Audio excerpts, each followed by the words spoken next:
I think I've lost my goddamn mind. Everything was fine until I walked out of work this afternoon. Dan, my cube mate, and I were walking out of the building talking about our plans for the weekend. We had been pulling overtime. One of our clients was being more needy than usual, and we had agreed that lots of drinking was the only sensible plan for the weekend. As I stepped outside, though, I had to double check if I was drunk already. There was a huge person in the sky. At least it looks like a person. The general shape of it was humanoid, but it towered over the horizon, almost like it was actually out in space just floating over the world. I stopped dead in my tracks. Dan looked back when he realized I wasn't beside him anymore and saw me staring up at the sky with a look of horror. "Are you alright?" "Yes," looking concerned. "You see that, don't you?" I stammered out, still not believing what I was saying.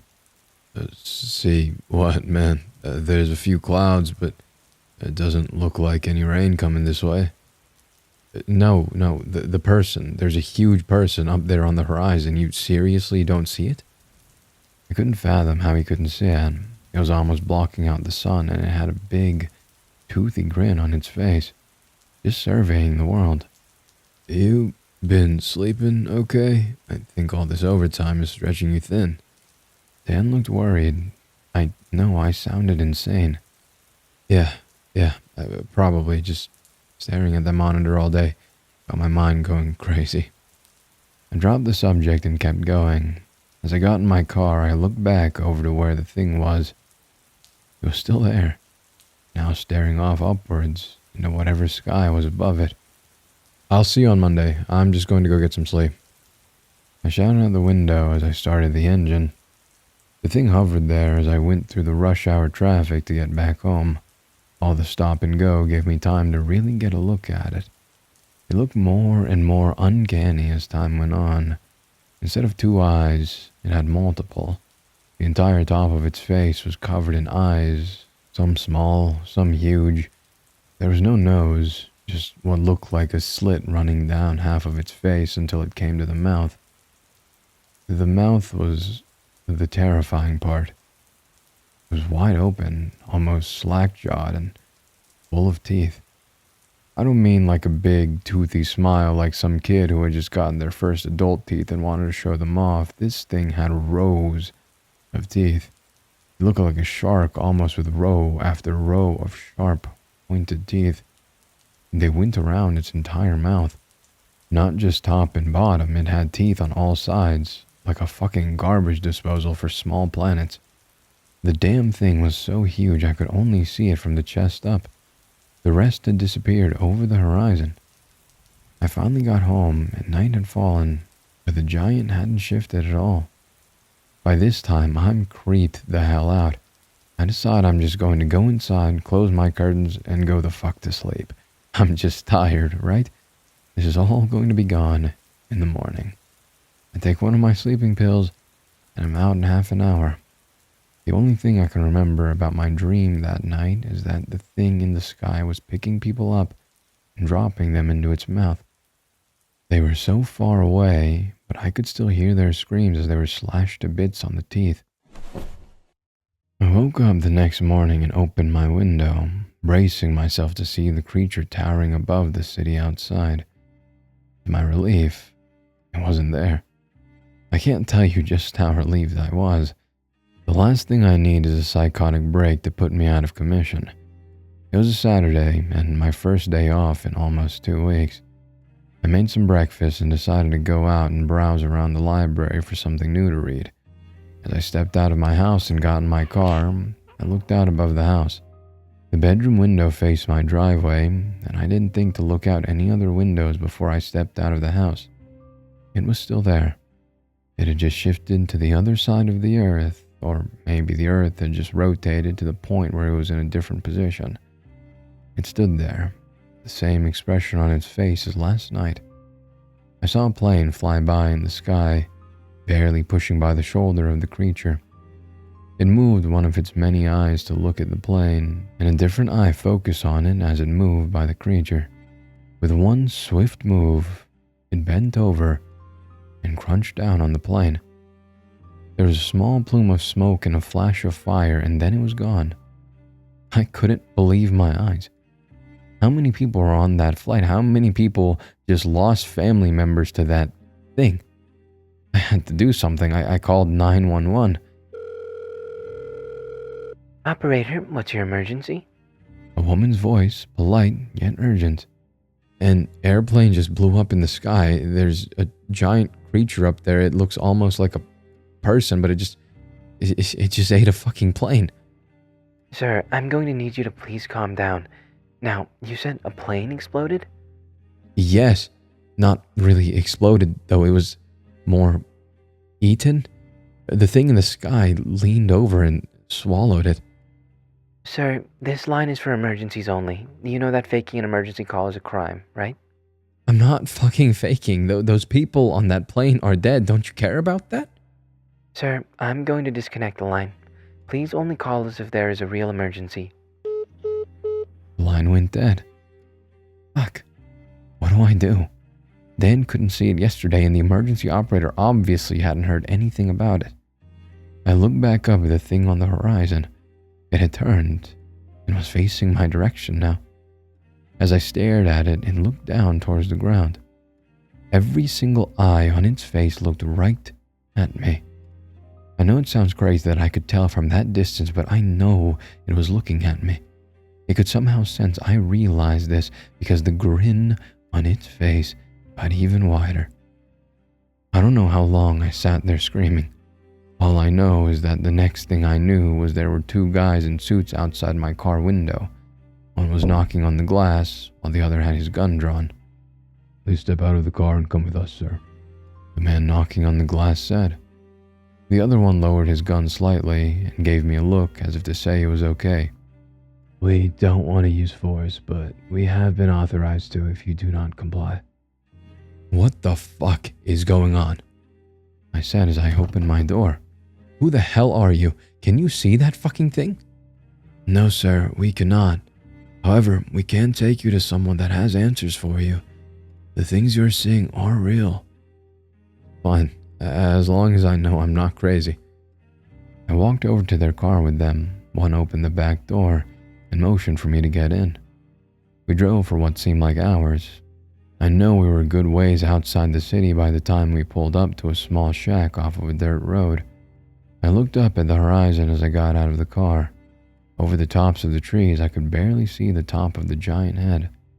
One of the eyes on top was still looking right at me. "Follow us, please," said one of the men. "So you're going to murder me now, right?" I quipped. I was losing my shit, but trying to retain a facade. "We're not in the business of murdering, sir. Quite the opposite, actually." As I walked in the small shack, I realized it wasn't small at all. Passing through the door, there was a panel on the wall. This was just an elevator. The agent stood in front of me in the lift as one hit the button. Slowly, we descended down into the depths.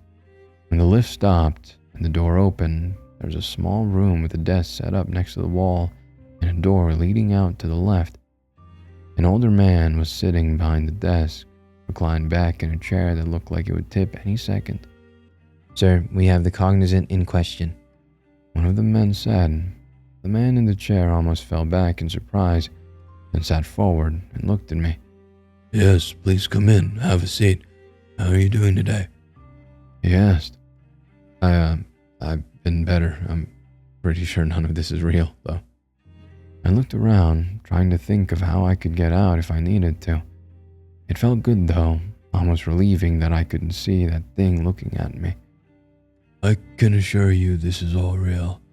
You're very much awake, and that creature in the sky is as real as you and I are."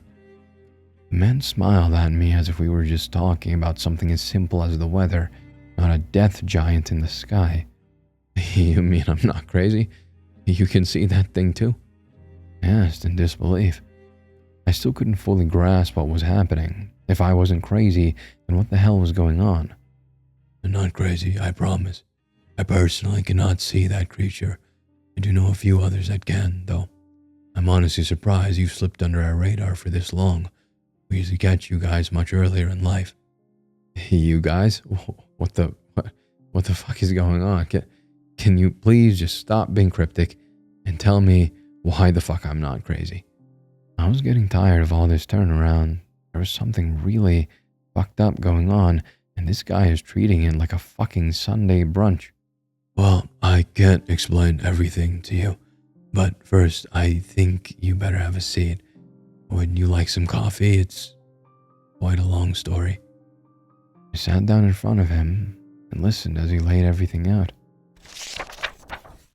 I sat down across from the old man at the table, not knowing what to expect. What had my life become in the past couple of days? Where are my manners? My name is Ronald. Pleased to meet you. The man extended his hand to me. I took it, hesitantly. He had a firm grip and shook my hand as if he was an old friend. So, are you going to tell me why my life has gotten so crazy in the past day? I asked him. Yes, that's going to be quite the story. So, you've seen our ocularly blessed friend outside. I thought you said you can't see him. How do you know what he looks like? I told you I have friends that can. One of them is quite the gifted artist. At this, he pulled a paper from the desk drawer. On it was a near-perfect sketch of the creature I had been seeing. Just the thought of it sent a shiver down my spine. Now, as I've said, you're not the only one of your kind running around out there. About 1% of the Earth's population can see these things. We call them aberrations. They pop up every so often, and our job is to take care of them before they cause any major damage. This one already ate a fucking plane. How did you not stop that sooner? Now I was getting angry. If they knew these things were coming, how did they not take care of it sooner? It had been there almost an entire day before it took the plane out of the sky. Yes, well, that one is going to weigh on us a while. Thing is, we've never seen one this large. Usually the aberrations that appear are on a much smaller scale. Think your typical Hollywood monster movie. That's the scale we're used to dealing with. This thing, though, he's big. Bigger than we're used to. We haven't quite come up with a plan to take him out yet. Him? How do you know it's a him? What do you mean there are more of them? My head was beginning to hurt. This was all too much to take in. Oh, you can tell it's a him if you get close enough to where he's positioned. Trust me. He chuckled. Was this all so normal he could joke about it? So, what do you mean there are more? How have people not heard about these things by now? We're very good at our jobs, usually, anyway. There's typically some collateral damage from the larger ones, but most are small and can be taken care of with little notice from the outside world. I guarantee you've heard some of the larger ones. Chernobyl, the San Francisco earthquake, the LA riots were quite nasty. That one had a profound effect on the surrounding population. So why am I just seeing this now? How come I haven't heard about it before? My head was really pounding now. Fucking hell, I'm 26 years old. I would have noticed these fucking monsters by now. It seems this is just the first one, both large enough and near enough to get your attention. No other explanation I can think of, really. Like I said, they're usually much smaller than what we're dealing with now. But you said that you can take care of these things, like you make sure that they don't cause too much damage and can kill them. I didn't give a shit what he told me at this point. I just wanted to know if we could get rid of this thing so it would stop staring at me. I could still feel its gaze even though we were underground. Well, we can't necessarily kill them, but we can send them back to where they came from. You see, the aberrations are from Earth, just not our Earth. On occasion, the walls between our dimensions tear, so to speak. This allows these things to slip through and cause havoc. Thing is, we never know what to expect because there are so many different variables. So you're telling me that giant fuck in the sky is from Dimension X or something? This was a lot to take in one day. Holy shit, I need a nap. That one outside is actually from Dimension 4269. First one we've encountered from that dimension. Seems like quite the nasty place from what one of my colleagues told me. One of the others like me? I asked. All this aberration stuff was interesting, but I want to know who else can see these things. Someone I can talk to that actually knows how fucking insane all of this is. Yes, we currently have 3 other cognizants working with us. You'll get to meet them soon enough if you choose to join us. It depends. What's the pay like, and is there any health insurance? I quit back at him. I want answers, not some vague offers and sci-fi names. I'm sure you're being sarcastic, but yes, we do offer a hefty pay. Dental coverage too, if that interests you. Anyway, time is somewhat of the essence here. You're a cognizant, someone who possesses the ability to see an aberration. With some honing of your ability, you can eventually see into other dimensions as well. So, we're special, then? Very. As I said, only about 1% of the population has this ability, and most of them go mad from it at a young age. It frequently gets misconstrued as a myriad of mental illnesses, and sometimes what they see is so horrible it just breaks them outright. There have been quite a few that put their abilities to good use for personal gain, though. And you want to recruit me? We would like your assistance, yes. If we have more cognizance on hand, we can find aberrations more quickly and have you all in different locations keeping an eye on things.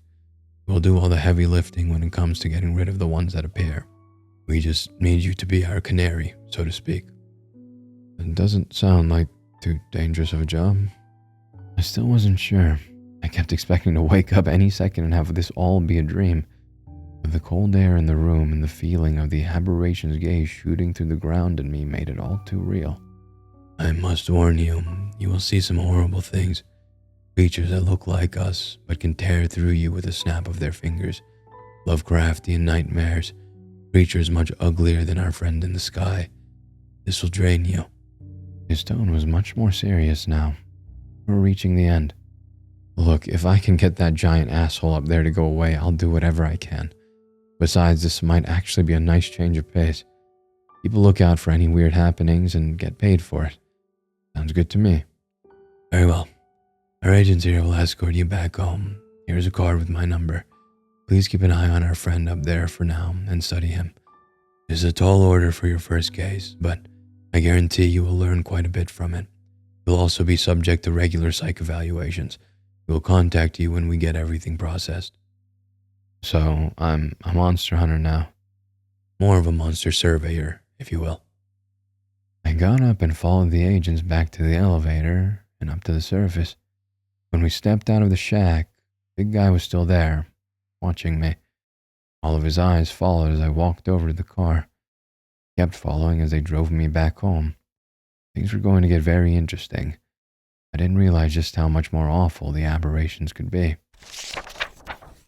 Things got, well, awful, to be honest. On the bright side, the big guy's gone. I have no idea how they do it, but he was sent back to whatever hellhole he came from. Ronald tried to explain it to me, but it was really just a bunch of babble, quantum physics, and all that shit. Now, though, I'll take the big guy's eyes in the sky any day over the things I've seen and learned these past few days. I met with the other cognizants, and they told me some of what I should expect out of this, and gave me some files about past aberrations and some of the ones they've seen for themselves. Turns out some pretty famous people were like this. Lovecraft? All that shit he wrote about was from personal experience. Turns out there really is another dimension beyond ours that's ruled by giant monsters called the Eldritch. Thankfully, none of those have passed through. He just looked in their dimension. As for some of the worst events in history, also aberrations. The San Francisco fire was caused by an aberration made of pure flames coming through the rift one night. Chernobyl was a creature that fed on radiation. There's so much more. It's just all a lot to take in. As far as my own personal experience, I've been learning to look into the other worlds that are out there. Most actually aren't that bad. Worlds just like ours, but with slight differences.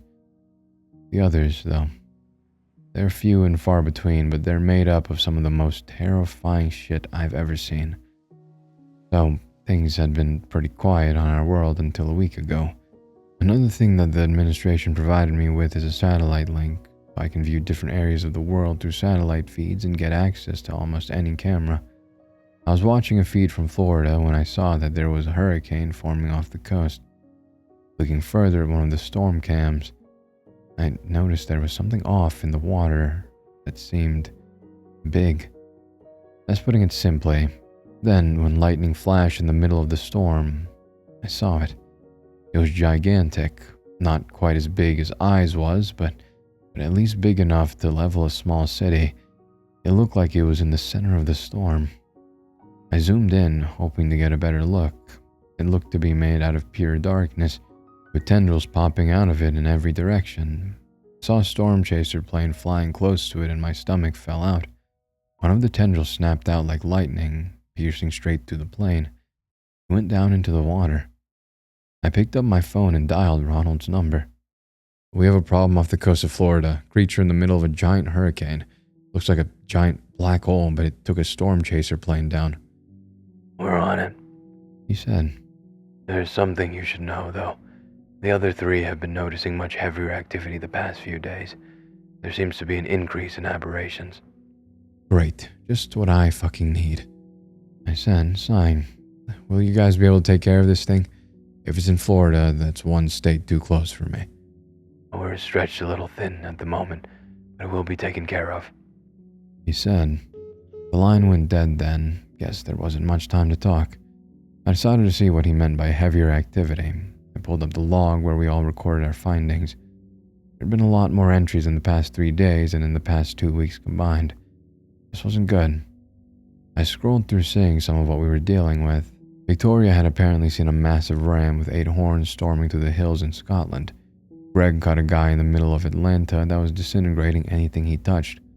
All small things, thankfully. Nothing too big. Until this hurricane. I decided to turn in for the night. There wasn't much else to do at the moment, and nothing could be done about the hurricane. I'm sure they would have it taken care of by morning.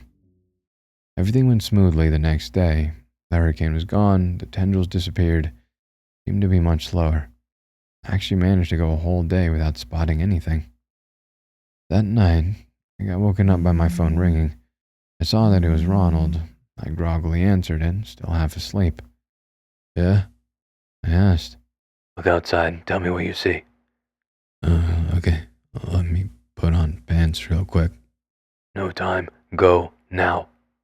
He pressed. Shit, this must be bad. I walked downstairs and out my front door. It was bright. Way too bright to be this early in the morning. What the hell? "Oh, fuck," I said as I looked into the sky. "This is bad. This is way worse than Eyes." "What is it?" Ronald shouted through the phone. "Tell me, goddammit." The whole sky is torn open." I couldn't believe what I was seeing. I described everything to Ronald as I saw it. Up above me there was a tear running across the entire sky. Through it there were hands reaching through, clawing at the night. These were huge hands, each one at least the size of a car, with large claws and 7 fingers on each. As they clawed, the tear grew. Behind the mass of hands, light was pouring through. The light was almost a pure red color, like that of a sun close up. "Ronald," I said, "I think hell just opened up above us. Look, I need you to keep your shit together. We're working close on this one, but we're still recovering from the last few aberrations. We shall have a team on the way to assess the situation. Keep an eye and make sure nothing else happens." "You better hurry. They're tearing it even more as we speak." The hands multiplied, more and more reaching through as the tear grew wider. I finally saw one of the creatures the hands belonged to as if it fought its way out of the mass. It looked, well, there's no good comparison of what it looked like. It was big, at least the size of a small skyscraper. The limbs were long, spindly, but looked muscled. It had a long torso with a slim lower half, and it steadily got wider as it reached the top, where I'm guessing its lungs were. The heads were the worst part. It had 4 heads. At least, I think they were all heads. One of them was just a giant mass of sharp teeth, black as space. One was a giant glowing red orb. I realized with horror that this was where all the light was coming from. All of these glowing orbs on each of these creatures. The other 2 heads worked in unison, large tentacles branching off from each, almost like they were feeling the area around them. It fell slowly to the ground. When it finally landed, I could see it standing up on the other side of town, towering over everything else in the area. It started moving, at first seeming to check its surroundings, then slowly lowering the tentacled heads down and running them over the ground. I saw it pick up a car and hold it to the orb. As it held it close, the car began melting. After it was softened, it lowered it into the maw of teeth. It looked up at the tear, widening as more of its kind started clamoring at it. That's when it let out a sound that will haunt me until I die.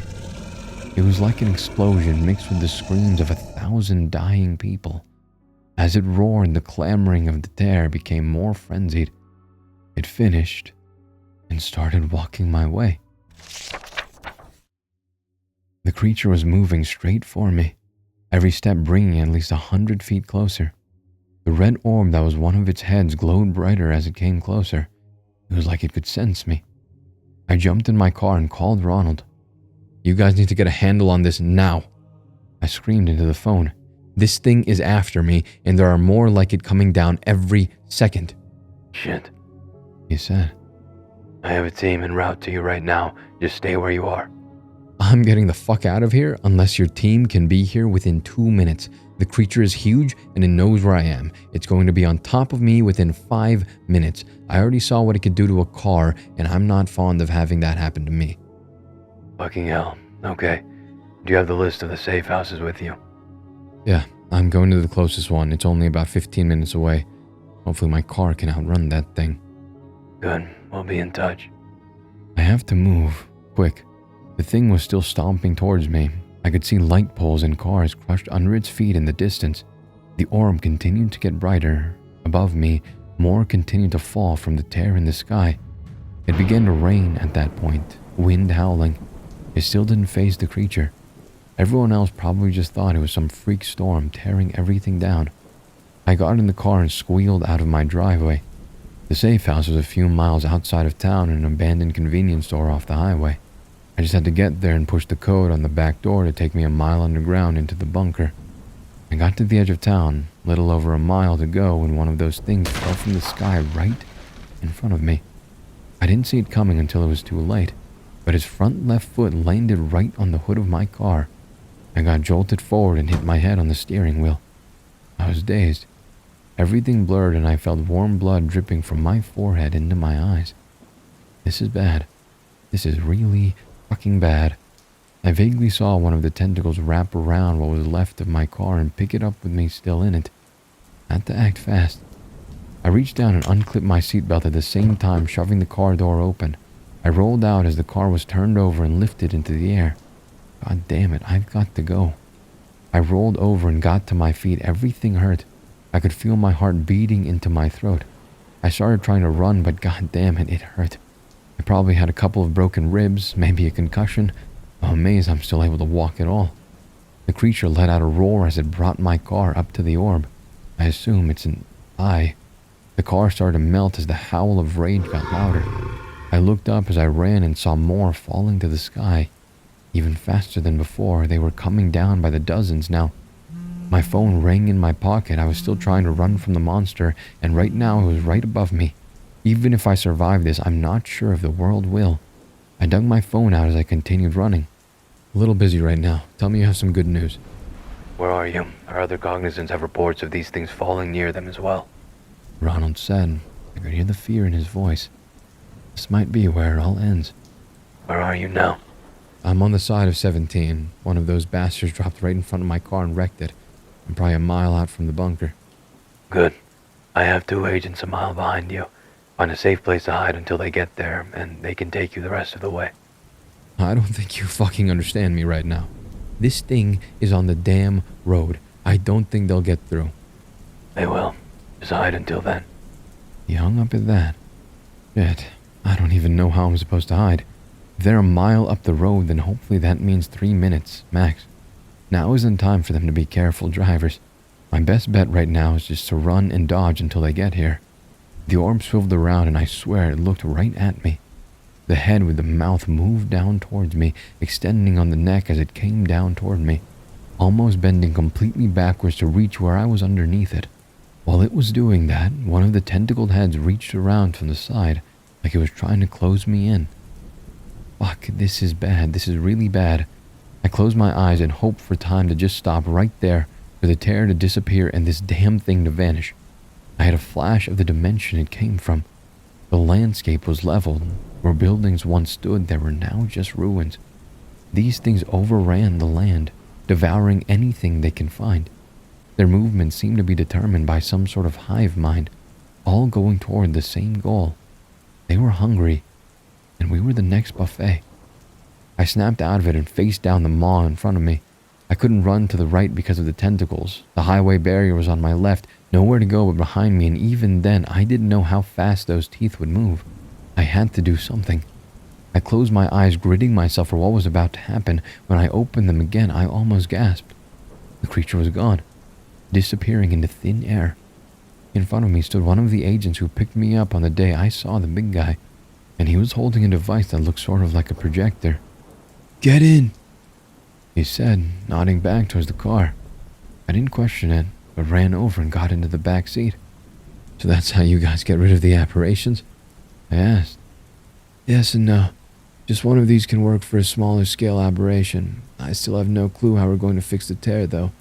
Our number one priority is getting you to safety and treating your wounds." We drove the rest of the way to the convenience store, and I watched as more and more fell from the tear in the sky as we drove. There had to be hundreds by now. Who knows how widespread they could be. They parked outside and rushed me in. We took the elevator past the door and it went the mile down to the bunker in almost 10 seconds. I swear I almost hit the ceiling as it went down. We stepped out into a brightly lit room, all white halls, with a couch and small kitchen on one side and a bed on the other. Against the far wall were a ham radio and a small television. "Alright, here. You're obviously pretty banged up. Take this for the pain and lay down. We'll keep you updated as things go on. One of us will be on duty constantly to monitor the situation," he said as he handed me a couple of pills. "How are you guys going to know what the fuck is going on if I'm not up there?" "Ronald is coming up with a contingency plan. We have the other cognizants keeping an eye on things. Just rest for now, and we'll take care of all the big stuff. Priority for you is resting. Won't matter what you can see if you're fucking dead." I didn't like it, but I didn't have many alternatives. I took the pills and swallowed them, then laid down carefully on the bed. Now that the adrenaline was wearing off, I felt every injury. Definitely broken ribs, possibly dislocated shoulder. There was a nice gash across my left leg too. The stuff they gave me was better than anything a doctor could prescribe, though. I drifted off in no time. When I woke up, the other agent was sitting at the desk, talking over the radio. "What's going on?" I asked, sitting up way too quickly and feeling the sting in my chest. "Easy there," he said, looking over at me. "We have it all under control. Some of the guys in the tech department figured out how to close the tear. Now we're just rounding up all the ones that fell. You're going to stay down here for a few days while you recover." "How the hell?" I said. There's no way this looked like the fucking apocalypse and somehow we managed to completely avoid it. "I can't promise it's a permanent solution, so we're keeping an eye on everything. We have your camera array set up down here so you can monitor and report as needed." I still couldn't believe it. There's no way this could have been done with so quickly. That's when the ground started to shake. "What the fuck is that?" the agent shouted, looking towards the door. The ham radio crackled. "Be alert, one of the strays is still after the cognizant. They are fixed above your bunker." Jesus, the goddamn things are still trying to hunt us down even though they've been closed off from the rest. The ground shook again and I heard a loud crash from behind the steel door that leads to the elevator. "Fuck, that's bad," the agent said. He pulled up a camera on the TV. The satellite feed zoomed down on our location, showing a blaze beginning where the convenience store used to be. Now there was rubble. I knew he couldn't see it, but I could.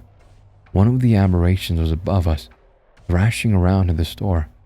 It had found where the elevator shaft was and was battering it, trying to dig deeper.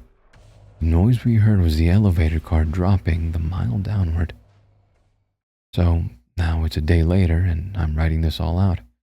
Some agents finally showed up, flashed one of those projector things at it, and got it to go away. I saw one of them get picked up by it first, though. It picked it up with a tentacle and brought it close to the orb. I can still see the man's face as he looked up to the sky, clearly in the camera. I think he saw eternity. He was put into the maw a moment later, a geyser of blood pouring out. That's when the aberration vanished, leaving only the rain of blood and rubble as a reminder it had been there. We're waiting for rescue now, but it's an iffy situation. Being a mile underneath the earth makes it bad, but the elevator crash made the structure unsound. They have to move carefully. One wrong move could bring this whole place crashing down. So, this may be where it ends. I keep looking for aberrations until either I die or I get the fuck out of here. All of you should know there are things coming into this world that don't belong here. We narrowly avoided the apocalypse yesterday.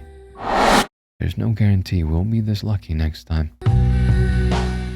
Ooh, what a story. This was actually written by the same author that wrote May Fallen Stars Guide Us Home that I narrated a couple weeks ago. I really loved that story, and the author told me that this was their first ever posted story. It's interesting to see such an interesting plot and the first characters that they ever wrote. So yeah, it's really cool to think about how their writing evolved and the differences between this story and the other story. I'm very impressed with the versatility of the author. These two stories are both incredibly different, but they're both pretty well done. But yeah, like previously mentioned in the last one, the author does have a book, May Fallen Stars Guide Us Home. So that has been on the screen the entire time, and it will be in the description. So please go check it out. So yeah, thank you all for listening. I hope you all enjoyed. Like, subscribe, comment, all the engagement things.